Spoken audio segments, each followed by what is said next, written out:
Hey guys, my name is Aldas, and in today's video I'm going to be doing my top 5 worst drivers of 2018. Now of course, if you haven't already seen that, I've already done a video of my top 5 best drivers of 2018, so go check that out. I'll link that above. Now, the last video went down really well. There was really good comments, and that's what I like to see. Everyone obviously has a different opinion. There was a bit of criticism of my choices, and that's absolutely fine. Obviously everyone has an opinion, and it is exactly what I want to see. I want to see different lists, different ideas, and different explanations as well. So thank you very much to all the people that commented, and of course support my channel. Now, don't forget, if you enjoy the content here, then like and subscribe. Like I said, I'm on the road to 10,000 subscribers before the end of 2018. That'll be stunning. That is a target, and hopefully with you guys, and if I put the good content out, you'll be able to get me there. But yeah, let's jump into the video. Now, in 5th place, we have Romain Grosjean for Haas. Now, he definitely had a complete turnaround halfway through the season. If I just quickly start with the positives for him, he has had a really good second half of the season. He has scored as many points as Kevin Magnussen, and really, the Romain Grosjean we know is definitely showed up towards the second part of the season and definitely impressed me in some races. But the reason why he's in 5th place and one of the worst drivers is because he had a absolutely shocking start to his season. If we just rewind back all the way to the start of the season, he had the 4th best car, as we know, from Australia, and he did actually not score any points until Austria, which is almost halfway through the season. I mean, that is just stunning, really, and it just shows you how poor he was. And the start of his year was really highlighted by loads of under par performances, but mostly crashes as well. We had, of course, the famous crash in Baku where he just dropped it under the safety car while trying to warm his tyres up, and then obviously his engineer coming on and famously saying, "Oh, I think Ericsson hit us," and oh my god, that was just memed out on the internet. And then there was the horrendous, ridiculous crash in Spain, which, in my opinion, if he got a race ban for that, I would not have argued at all. That was ludicrous, where he, of course, had a little bit of a moment and then planted the throttle and created a smoke screen that just caused Gasly and Hulkenberg to be completely wiped out. And actually, if anyone remembers seeing Sergei Sorokin's on board, it is just unbelievable. He is driving into just a wall of smoke, so I can't believe he didn't get taken out. And in Britain, he not only tagged his teammate at the start, but then had that collision with Sainz as well. And that was really the story of his start of the season. It was just a good car, which he definitely had, and that his teammate was capitalizing on, by the way, with good points. And Romain Grosjean was just not doing good enough. Now, yeah, I mean, it was just stunning, really. I mean, halfway through the season, he only had 2-point finishes. So it just shows you how much of a turnaround he's had. And obviously, like I said, he has scored the exact same amount of points, I think, as Kevin Magnussen now in the second part of the season.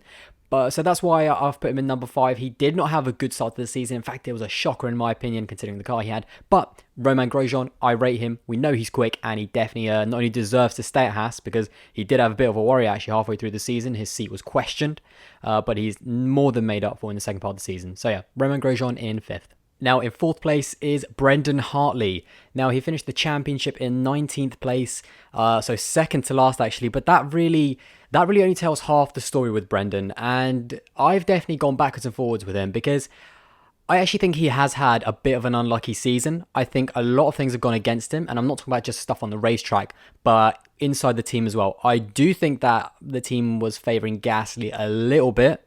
I'm not going to lie about that, and I have contemplated making a complete separate video about Brendon, and I still might. But in terms of why I've put him in 4th, I mean, he finished 19th in the championship, second to last, so that's already, a massive red flag. That's really not good enough, especially considering where Gasly finished. In qualifying, actually, I think the qualifying result was 13-6 to obviously Gasly. But actually, when you look at the averages, he was only a 10th slower throughout the entire season on average than his teammate. So it just shows you the fine margins that there is in Formula 1. And if you compare how many points his teammate scored, it is crazy. So it is actually a lot closer in qualifying than people think. But he has definitely been unlucky. He has had so many reliability problems. And I think it all comes down to a little bit of Red Bull using Honda and using Toro Rosso as their sort of training ground for next year, and not really caring about that team. But at the same time, they shouldn't, because Toro Rosso is owned by Red Bull. So they were kind of a little bit of mules in 2018, just being used by Red Bull and Honda for development, constantly taking these penalties, which does not help, clearly. But at the same time, Gasly had the same sort of problems. So I think in Brendon's case, he should have capitalized a lot more at the start of the season just using his experience. Of course, he's a Le Mans winner. He's done Formula One a little bit, in the past, but he has more racing experience than Gasly, and he really did not show it at the start of the season where I think he should have. I think it was Gasly who stepped up first, and that is really what I think just put Brendon on the back foot, and I don't think he ever recovered. In my opinion, he should have had a much stronger start to the season when the Toro Rosso was very competitive, and he didn't. I do, however, just want to say that I do think he deserves a second chance. I mean, I like that Albon has been put in that team for 2019, but I really did think that he deserved a second chance. But yeah, Brendon Hartley in fourth. In third place, we have Marcus Ericsson driving for Sauber Alfa Romeo. Now, this season was sort of the emergence of Charles Leclerc at Sauber Alfa Romeo. Of course, we know he has the move to Ferrari, and that is a very, very big move. And I'm not going to go on about Charles Leclerc because I could literally just talk about him for ages, but this video is not about him. And Marcus Ericsson in third. I think he finished the championship in 17th position when you compare it to his teammate who actually finished in 13th. And just remember, this is Marcus Ericsson, who does have quite a bit of experience in Formula One, and Leclerc is a rookie. And in terms of where Marcus' season really fell apart was qualifying, in my opinion. Simple as that.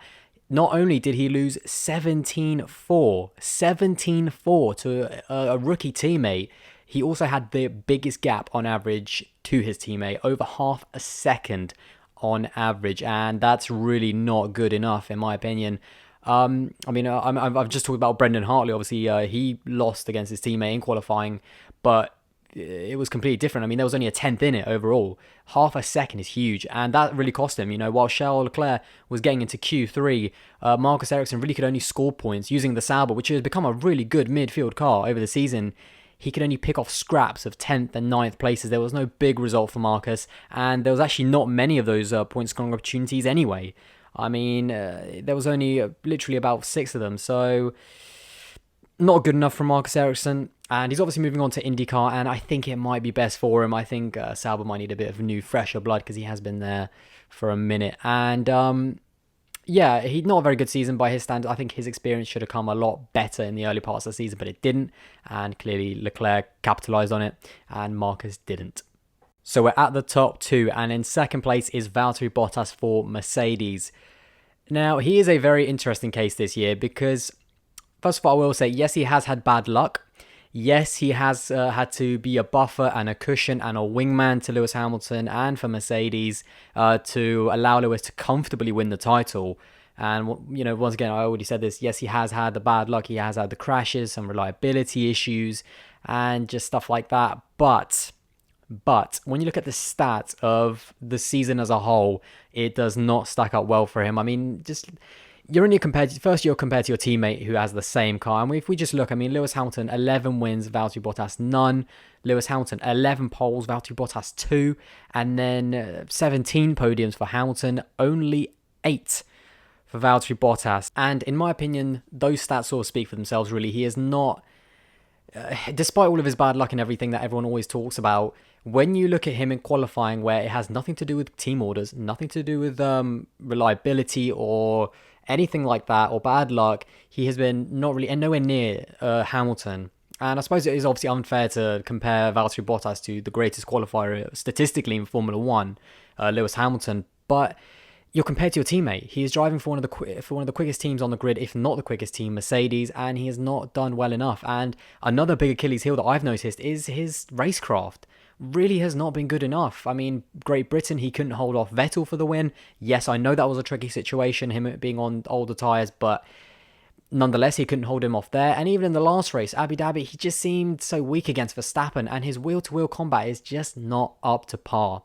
Now, looking ahead for Valtteri, he is hanging onto that seat at Mercedes for 2020 by the skin of his teeth.